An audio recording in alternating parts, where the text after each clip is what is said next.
النجم الجميل والكبير اللي ولع المسرح من شوية مديان حمزة، نجم اكس فاكتور، وكمان اللي عمل مسلسل العتاولة 2.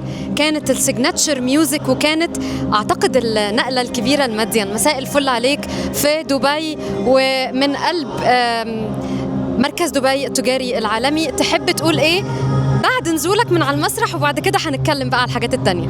مساء الفل عليكم ومساء الجمال عليكم وعلى كل الناس اللي حضرت النهارده. انا مبسوط جدا اللي كنت معاكم النهارده.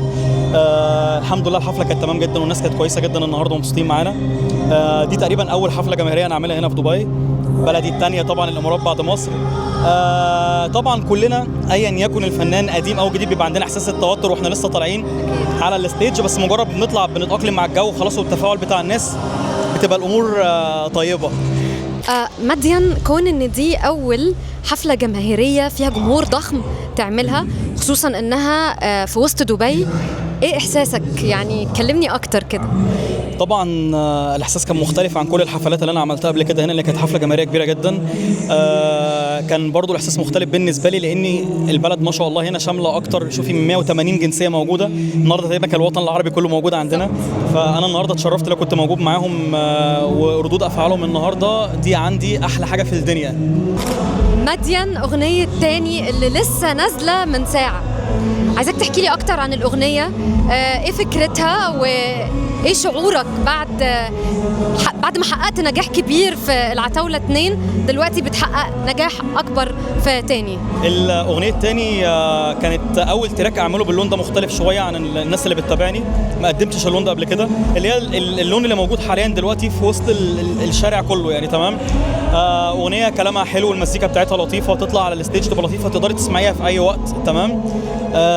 الاغنيه كانت كلمات الشاعر مصطفى حدوته وتوزيع دي جي سيا. تمام. عاملين حاجات مدغدغه ومكسره الدنيا في مصر طبعا. الاغنيه انا كنت اول مره اغنيها سبيشال ريكويست النهارده لدبي في الحفله، فكان بالنسبه لي انا برضو الموضوع جديد، بس كنت يعني تمام. انا اتبسطت من ردود افعالهم يعني، فان شاء الله تبقى الاغنيه ترند، لان الناس نازله من ساعه زي ما انت قلتي، فيا رب تكسر الدنيا. تكسر الدنيا يا رب. مديان، وجودك النهارده بين 2 من اكبر النجوم، رامي صبري ملك الاحساس طبعا ومها فتوني، طبعا، ايه احساسك وايه الرساله اللي ممكن توجهها لهم على منصة لنا وممكن يسمعوها؟ طبعا نجوم كبار جدا. الفنان طبعا رامي صبري غني عن التعريف، والفنانه مها فتوني صوت جميل جدا، طلع من قريب لكن قدرت تثبت وجودها على الساحه الفنيه. والنهارده اول يوم اللي انا عرفته انها اول مره تنورنا في دبي، شخص لطيف وصوت حلو جدا، فيا رب يكسروا الدنيا. انا متفائل لهم كل خير، وانا هكون من اول الناس اللي بتخلص الحفله معاهم كمان ان شاء الله. مديان، رساله لكل الناس اللي بتتابعك على منصه لنا. انا اتشرفت بيكم جدا ومبسوط جدا ان كنت معاكم النهارده.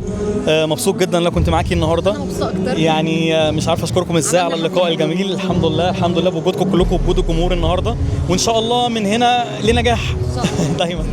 جود لك، وان شاء الله نشوفك في حفلات اكبر من كده بكتير في الوطن العربي والعالم ان شاء الله. ان شاء الله. شكرا.